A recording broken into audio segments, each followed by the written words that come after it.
the second part ilikuwa inaitwa the holy place. The holy place hiyo nayo ilikuwa alikuwa anaingia hapo na damu. Alikuwa anaingia na nini? Na damu ya mbuzi yenye alichinja pale. Alikuwa anafanya nini? Anapeleka pale katika the second court, nayo ilikuwa inaitwa the holy place. Hebu mwanafunzi mwingine asome hiyo Hebrew 9 verse mstari wa 3. Na nyuma ya pazia la pili, ile hema iitwayo takatifu. Yes, tumeelewana. Nayo alikuwa anaingia hapo kila siku bado alikuwa anabeba nini? Damu ya ule busi alikuwa amechinja ama ametoa nini? Sadaka.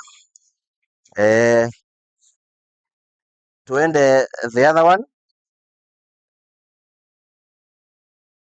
Alafu akajenga ingine nayo ilikuwa inaitwa the third court ilikuwa inaitwa the most holy place. Hiyo nayo alikuwa anaingia na damu mwaka mara moja.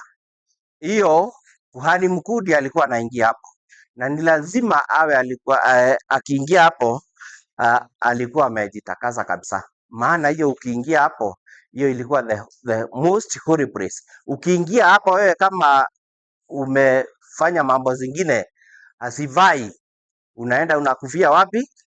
Hapo ndani. Hapo ilikuwa tu inaingiwa na kuhani mkuu, na ni mara moja mwaka, wakati ile ilikuwa inaitwa the atonement day. Na akiingia hapo kama amefanya dhambi, alikuwa anakufia hapo, na alikuwa akiingia hapo anafungwa na nini? Na kamba kwa mguu. Ndio akikufia huko, hakuna mwingine atafanya nini? Ataingia huko. Sasa itakuwa ni kufanya nini? Ni kumfuta mpaka the second one. Ukiingia hapo hata wewe utakufia wapi? Hapo. Sasa hiyo ilikuwa inaitwa the most holy place. Tulikuwa tumesoma Hebrew 9:3. Hebu soma Hebrew 9:11. Inaonekana vizuri kabisa. Yashua akiisha kuja, aliye kuhani wa mambo mema hayo mema iliyokuwa mijifu zaidi, sio fanyika kwa mikono, maana yake sio ya ulimwengu. Yes. Hiyo the third court ndio ilikuwa inaitwa the most holy place. Naye Yashua ndiye alikuwa kuhani mkuu, naye alikuja akaingia hapo mara moja tosha, na sio na kwa damu ile ya mbuzi na ng'ombe. Aliingia na damu ya nani? Yake mwenyewe. Ile ilikuwa safi kabisa, ile ilikuwa the perfect blood redeemers kabisa. Hiyo ndio ilikuja. Yashua alikuja na akafanya nini? Akawa kuhani mkuu. Aliingia hapo mara moja. Hiyo ilikuwa inaingiwa mara moja kwa mwaka. Ebu shuka 12. Wala si kwa damu ya mbuzi na ndama, bali kwa damu yake mwenyewe aliingia mara moja tu katika patakatifu, na kisha kupata ukombozi. Yes, wakati Yashua aliingia hapo, we obtained the eternal redemption. Sasa hapo hakuna kuingia tena. Ile plan of salvation baba yetu yawe alianzisha wapi? Katika in the wilderness. Si tumeelewana? Mpaka akaja mpaka wakati wa nani? Wa Masihi. Si tumeelewana vizuri? Kutoka the first court, hiyo ilikuwa inaitwa the outer court. Kama ni kuandika, unaweza chora tu kitu hivi, unaandika, unachora ikiwa na court tatu. Unaandika ya kwanza ni the outer court, that was for burning offerings every day. There was the second one, hiyo ilikuwa inaingiwa na damu kwa sababu ya dhambi za kila siku, si ni sawa sawa? Halafu ukichola hako kengine, the third one hiyo nayo ilikuwa inaitwa the most holy place. Hiyo nayo ndio ilikuwa inaingiwa na kuhani mkuu mara moja kwa mwaka, mara moja kwa mwaka. The first court, hebu twende next. Hebu twende tukisoma haraka haraka. Romans 3:10. Kama ilivyoandikwa ya kwamba kuna mwenye haki hata hakukuwa na mwenye haki hata mmoja. Kwa hivyo kama Yahshua alitenda kulingana na vile dhambi zetu zilikuwa, hakuna mtu yeyote angepata nini, angekuwa siku ya leo angekuwa na uhai. Hatungekuwa tunasema sasa ile mambo ya toa kafara kila siku mwaka, si unaona zilikuwa mingi, sacrifices mingi. Unaambiwa siku ya kwanza ni hii, ya pili, ya tatu, ya nne. Kuna watu wako na mambuzi mingi hapa eh? Labda kuna mtu ako na mbuzi moja, si ndio? Kwa hivyo unatoa leo, alafu kesho utafanya nini? Utatoa ingine wapi? Sini siku hiyo ingine ni kuangamia. Kwa hivyo Yahshua akakuja akatukomboa kwa hayo mambo yote. The following day kuna ile ilikuwa inatoa mtu anaambiwa ukuje na ng'ombe 5, ng'ombe mzima. Si unaona hiyo kazi ilikuwa ngumu. Yahshua akaja akatukomboa kwa mambo hayo yote. Maana hatungeiweza. Ndio kwa sababu mwanadamu alikataa pale, zile amri 10 alipewa na baba yetu Yawe, akakataa hizo katika kitabu ya Ezekieli, naye baba yetu Yawe akampatia zingine, amri zingine zilikuwa nini? Baya. Hizo sasa za kuwa ati ukikosa kufanya hivi utafanya nini? Utakufa. Si ni sawa sawa? Kama ni kugonga mtu na wewe tukulalia hapa, kama wewe umetoa mtu jino, tunakulalia hapa mara hiyo hiyo tunakutoa yako. Sasa hiyo yote Yahshua akaja akatukomboa wakati aliingia katika ile hema ya tatu pale patakatifu. 3:11. kuna fahamuye na amtafute Yawe wote wamepotoka, wameoza wote pia, kuna mtenda mema la hata mmoja. Mpaka 12 sawa sawa. Hakukuwa na mtu mwenye kutenda haki hiyo wakati, lakini Yahshua kwa huruma zake akaja akajipeana yeye, baba yetu Yawe, akatoa mwanaye ili tu mwenye atamwamini atapata nini? Uzima wa milele. Tukiendelea, hebu enda next one. Soma kwa hiyo nini, Psalms 1:3.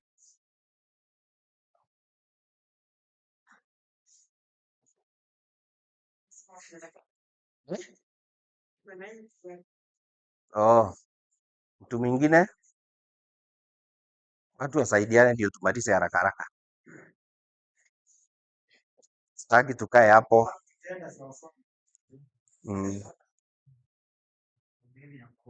Yes. Baba yetu Yawe he have not dealt with us after our sins, nor rewarded us according to our iniquities. Sisi ni watu waovu, tulikuwa tunatenda mabaya, lakini baba yetu Yawe because of his mercies akatoa Yahshua ndio akuje atuokoe, ndio tupate nafasi ya kuurithi nini? Ufalme. Enda 7:23. Hebrews. Tena wale walifanywa mfanye wengi kwa sababu wazuiliwa Yashua alikuja kama kuhani mkuu mwenye sasa Yawe alimtoa, si kama wale wa kitambo. Wale wa kitambo kuna si kila mtu alikuwa na miaka yake, alafu anafanya nini? Anaondoka. Lakini Yashua wakati alikuja, he was the better testament. From there Yashua sasa atakuwa si kama wale wengine walikuwa makuhani wa kitambo walikuwa wakikaa miaka kama 170. Huyo anaondoka, unakuja mwingine. Sasa Yashua ndiye alichukua hiyo nafasi cause yeye si akuve kama wale wa kitambo. 24.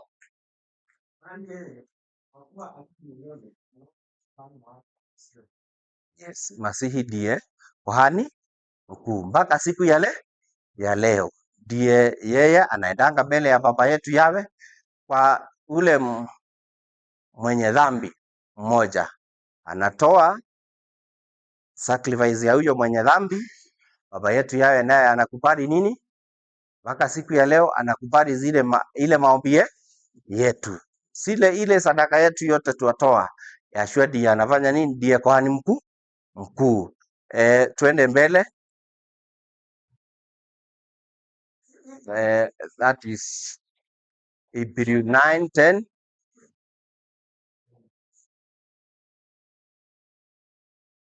Kuwa ni sheria na jinsi ya mwili tu, vyakula na vinywaji na kutawala vingine vilivyoamriwa hata wakati wa masikini dhumashi. Hapa Hebrew 10:9. 10:9. Ndipo aliposema, tazama, nimekuja niyafanye mapenzi yako, naondoa na kwanza ili kusudi asionyeshe la pili. Yes, Masihi ndiye alikuja akatoa ile agano la kwanza, akaleta ile ya pili. Sasa ile itaishi milele, ndio tutakuwa tunaenenda mbele ya Yashua, naye atakubali dhabihu zetu zote, si ni sawa sawa? Mstari wa 10. Kasema, katika mapenzi hayo nimepata utakasi, kuondoa mwili wa Yashua Masihi mara moja tu. Yes, tukapata the sanctificate. We are sanctified through Yashua the Messiah. Tukirudi tena kidogo nyuma kwa ile those 3 codes, lakini usirudi nyuma the first code was for justification. Tuende mbele.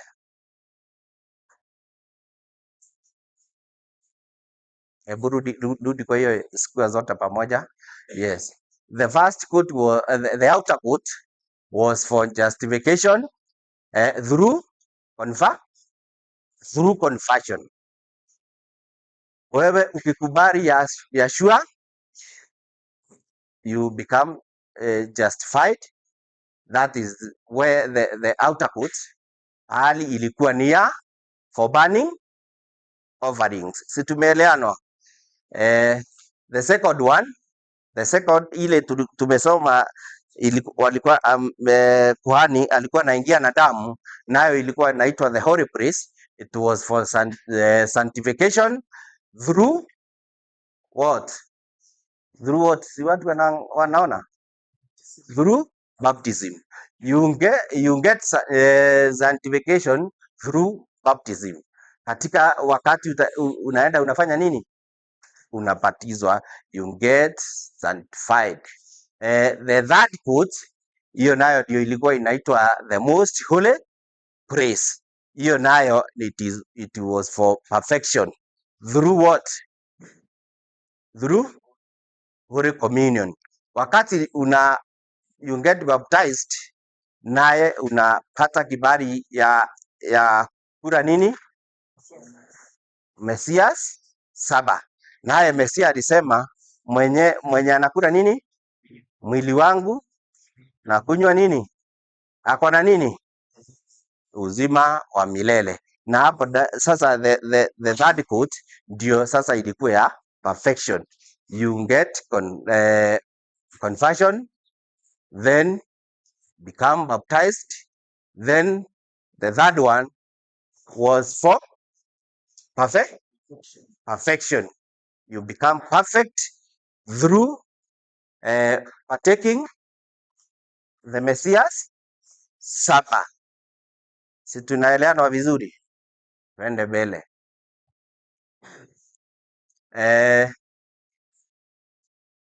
The first quote, justification by faith. Kupitia nini? Imani. Ukiamini nani? Yeshua. Unakuwa converted. That hiyo ndio ile ilikuwa ya kwanza. The first quote ilikuwa the outer quote. You become converted, and when you become converted, tutasoma hapa hiyo Romans 10:9. Hebu soma. Ndipo aliposema, tazama, nimekuja niyafanye mapenzi yako. Ondoa la kwanza ili kusudi alithibitishe. Romans. Ah, Romans 10. Romans 10 verse 9 to 10. Nasema, kwa sababu ukimkiri Yeshua kwa kinywa chako ya kuwa ni Yeshua, kuamini moyoni mwako ya kuwa Yawe alifufua katika wafu, utaokoka. Yes. Through faith. Si ni sawa sawa? Kupitia imani. Hiyo sasa ndio ya the first quote for justification by faith. Tumeelewana? John 3:16 hiyo inajulikana na kila mtu. Mrembo mmoja hapo.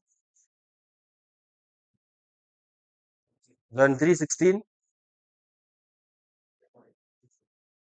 Huyu hapo. Kwa kutoka kwako huyu mwingine ako na blue, light blue. John 3:16.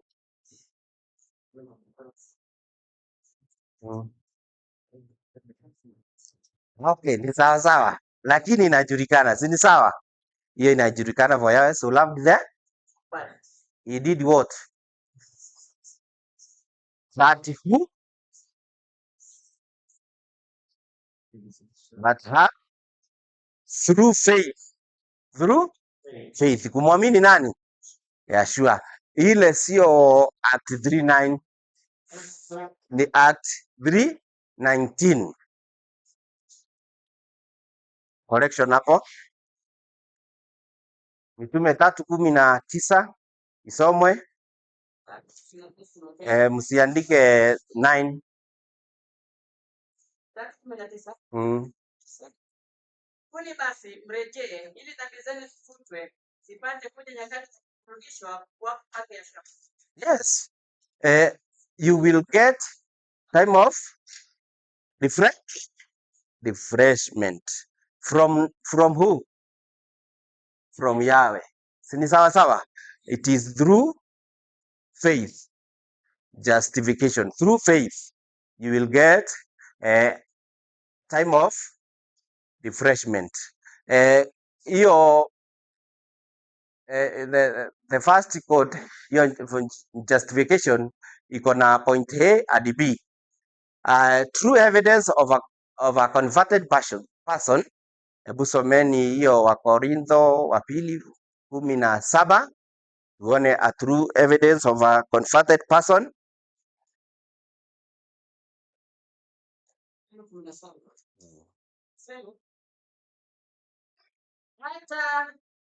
Hata imekuwa mtu akiwa ndani ya Yeshua amekuwa kiumbe kipya, ya kale yamepita, tazama kuwa mpya.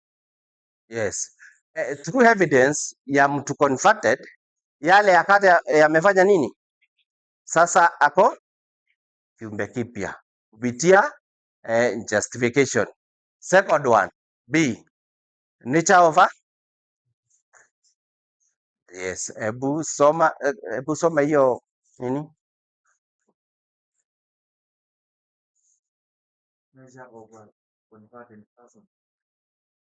Yes, this is the nature of a converted person. Matthew 3 mstari wa 8.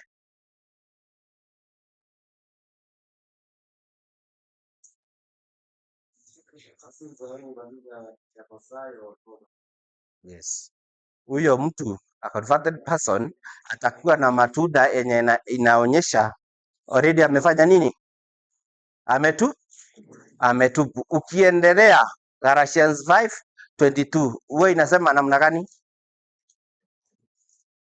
Eh? The fruits of the utakuwa unaona evidence kabisa, unaona huyu mtu kweli ametubu. Ile ya kale imefanya nini? Ako na mapya, na utakuwa unaona kweli mazao ya huyo mtu ako na ile matunda ya Roho. Hiyo hatutashinda tukisoma, kila mtu anaijua, si ni sawa sawa? Twende the second good, hiyo ya sanctification. Hiyo ilikuwa the holy place. It is through what? Baptism. Wakorintho wa kwanza 1:30.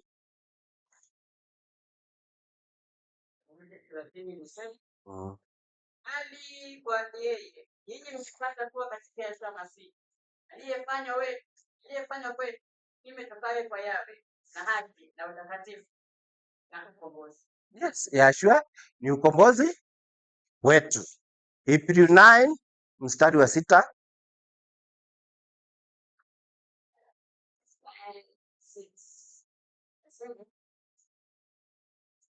Basi vitu hivi vikiisha kutengenezwa, hivyo kuhani huingia katika hema hiyo ya kwanza daima, yatimiza mapambo ya ibada.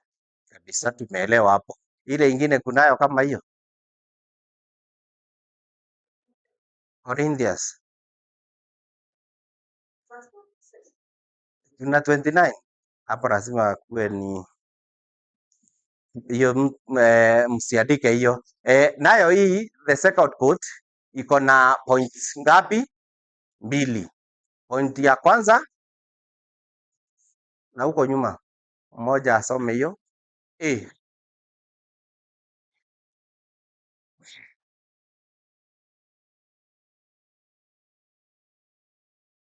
Nyuma hakuna mtu.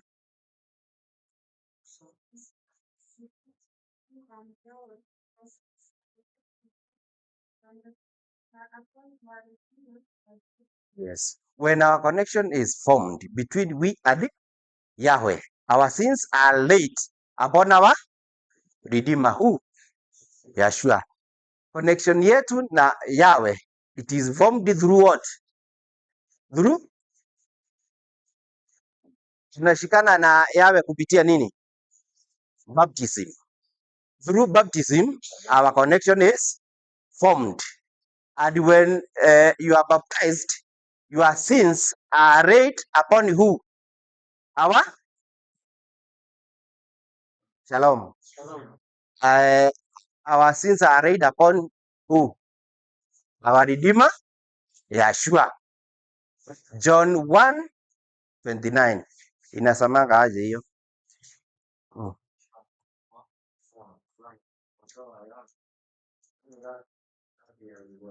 Yes. Yeshua ndiye alikuja ndio achukue dhambi ya ulimwengu wote. So when you are baptized, your sins are laid upon who? Yeshua. And wewe unakuwa sanctified through baptism. Sasa hapo wewe hautakuwa unaishi sasa na ile mienendo ya nini ya samani, unakuwa kiumbe kipya. From there mambo yako ni mapya yote. First Peter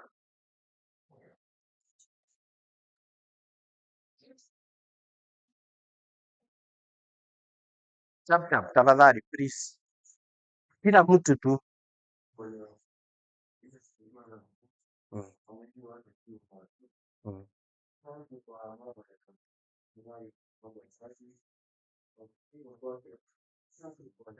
Yes, ile kupigwa kwa Yeshua huwa sisi tunaponywa na nini?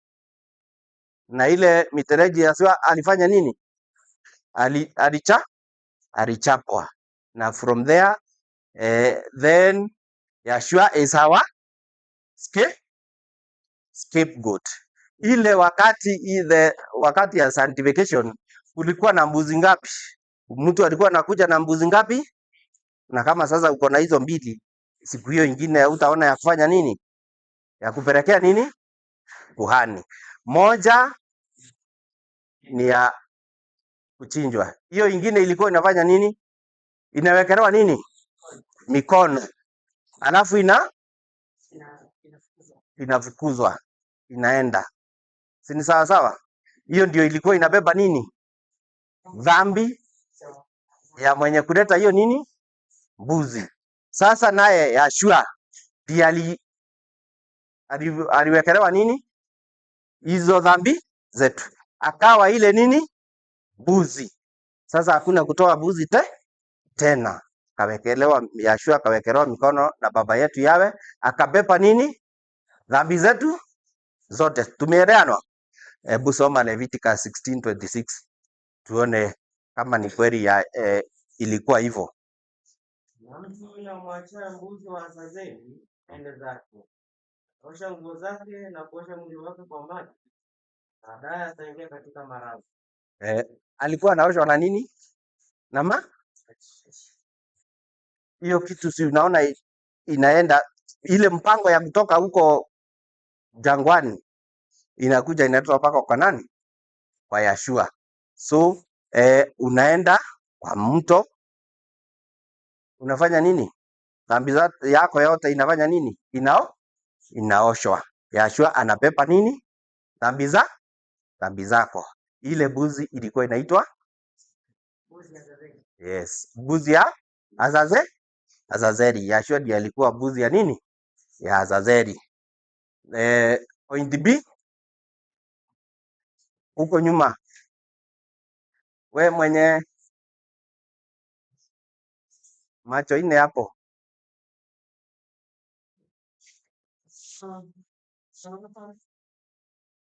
huyo soma.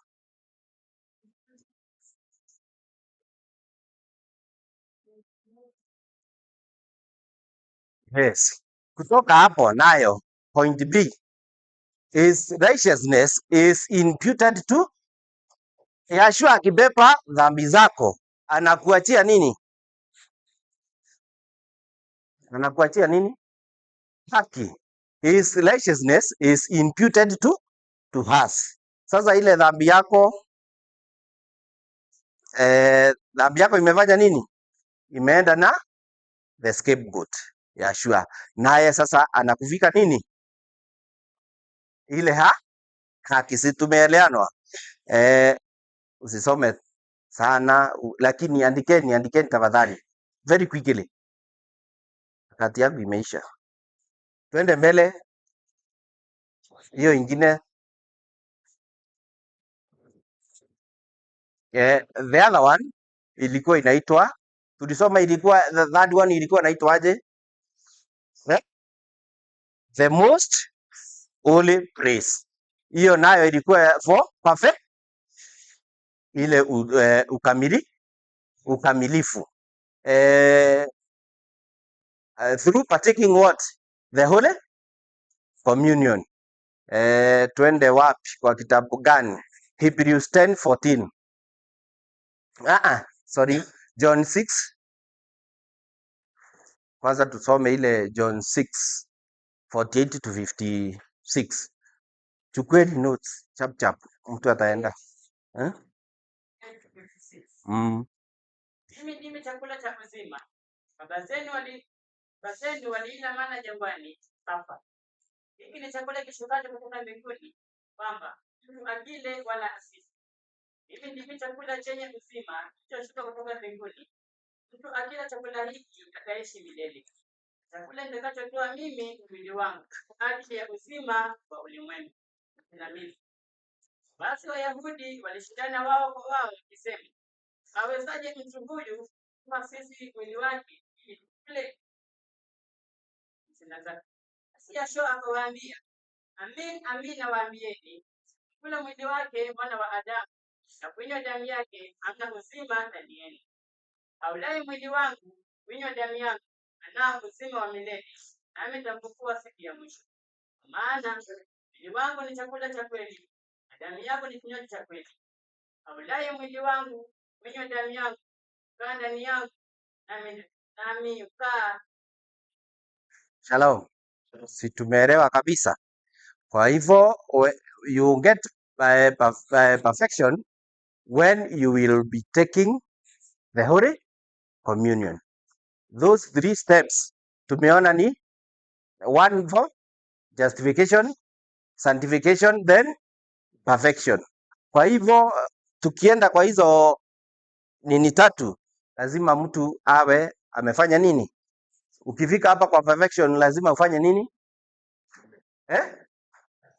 Ubatizwe. Ubatizwe ndio ufike perfection. Then twende wapi? Hebrews 13:21.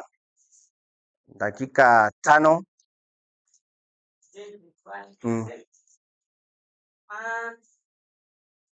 Awafanye nyinyi kuwa wakamilifu katika kila tendo jema, bali kuyafanya mapenzi yake, naye akifanya ndani yetu lipendezalo mbele zake.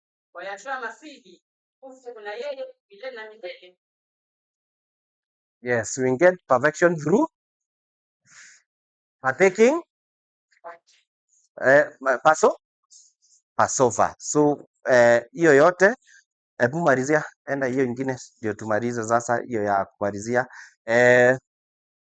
Lesson yetu imefanya nini? Imeisha. Thanks for your audience. Na natumai kila mtu ameelewa, tumeipeleka mbio, lakini kama wakati iko hiyo ukipeleka kwa utaratibu utaelewa vizuri na utaishika vizuri na utafika mpaka hiyo for perfection. Kwa hivyo watu mwenye anataka kuwa perfect afanye nini?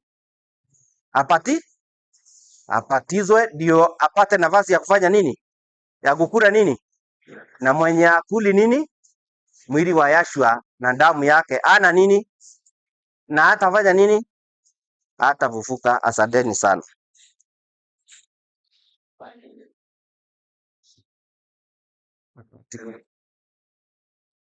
Kuna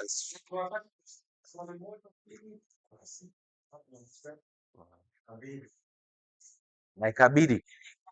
Yes.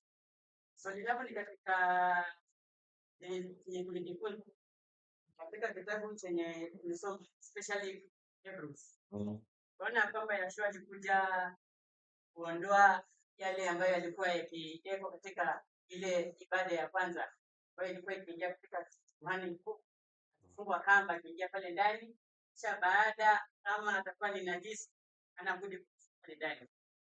Mafundisho kidori. Swali langu ni hadi iwapo mwalimu umetuambia kwamba hayo yote yaliisha, Yeshua alikuja kuyamaliza, sababu si atonement day. Hapo ndipo kwenye swali langu. Kama hii tunaita atonement day iliisha, na tukisema katika Waebrania 10:11 inasema, tazama aondoa la kwanza, kusudi alisimamisha la Pili. Sasa kama hili la kwanza kiliondolewa, hili la pili lenye linasimamishwa ni agano jipya. Ile ambalo linasimamishwa kama ni agano jipya. Maisha haya yote ya agano la kale yamefutiliwa wapi? Basi.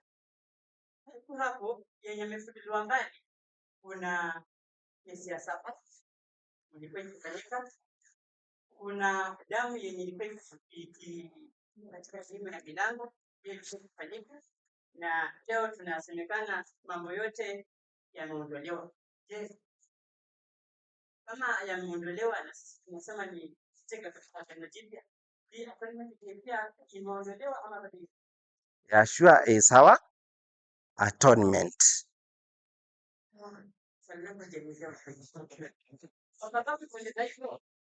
Kama huyu Yeshua is the atonement day, na tunatoa katika 10 Bethany kwamba katika mtu yeyote asiyejitisa mwenyewe katika siku hiyo yake atengwa na watu wake. Ndio sisi katika siku ya leo tukitoka baada ya 10 Bethany mwezi wa 7 tunaingia katika kibanda. Hivi tukisema hii tuliondolewa, basi pia kibanda nayo ni nini? Okay, lakini swali lako nilielewa na Swali lako nimelielewa. Hebu tuweze kuona vile amefundisha. Amefundisha kuhusu agano la kwanza. Katika agano la kwanza ambalo watu wengi wanasema agano la kale wanasema ni maandiko. Ukisema agano jipya wanasema ni maandiko kutoka Mathayo kwenda mpaka Ufunuo, ndio inaitwa agano jipya. Lakini tunaposema agano la kale ni inagusa habari ya dhabihu zilizokuwa zikitolewa kupitia wanyama ambao ameonyesha hapa. Ametuonyesha kuhusu vile kondoo ilikuwa ikitolewa ambayo ndio ilikuwa inaashiria dhabihu hiyo. Sasa katika agano hili ambalo ni jipya, ambalo agano jipya si maandiko. Agano jipya ni damu ya nani? Sasa Yeshua alipokuja tuone alifanya nini? Ili upatanisho aliweka kwa njia gani? Maana wakati ule walingojea tarehe 10, si ndio unasema? Ili mtu ajitese nafsi yake angojee tarehe 15. Twende katika Wakorintho wa pili. Wakorintho wa pili 5. Angalia kama ni mstari waka wa 17.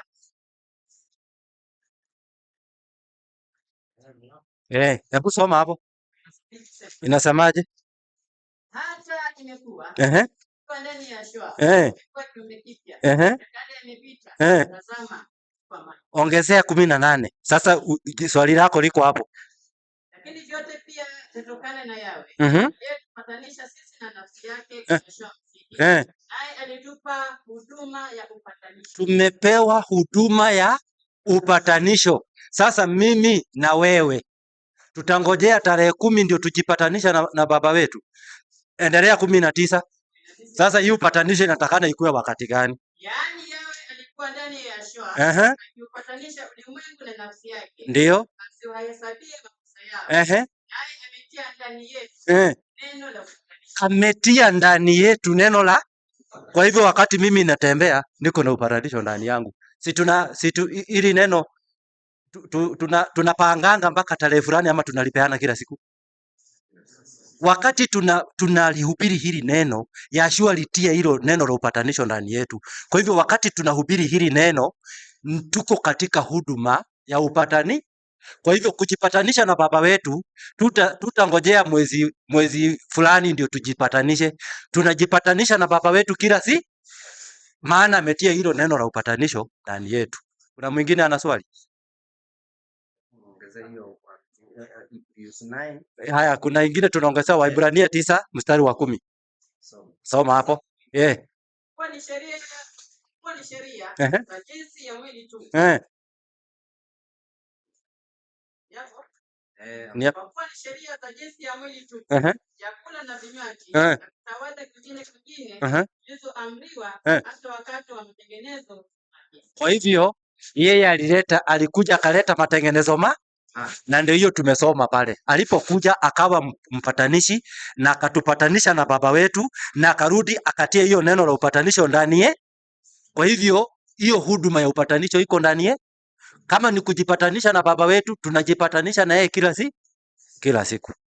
Na mwingine ana swali? Hatutafungia maswali.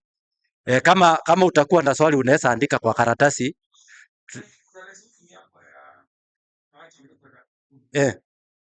Tujibu hiyo swali, na pia mwingine mwenye atakuwa na swali pia tutaweza kumjibu. Kwa hivyo tutawapea break ya dakika 5 alafu turudi na lesoni ya pili. Tafadhali. Tafadhali. Kama ni dakika 5 ni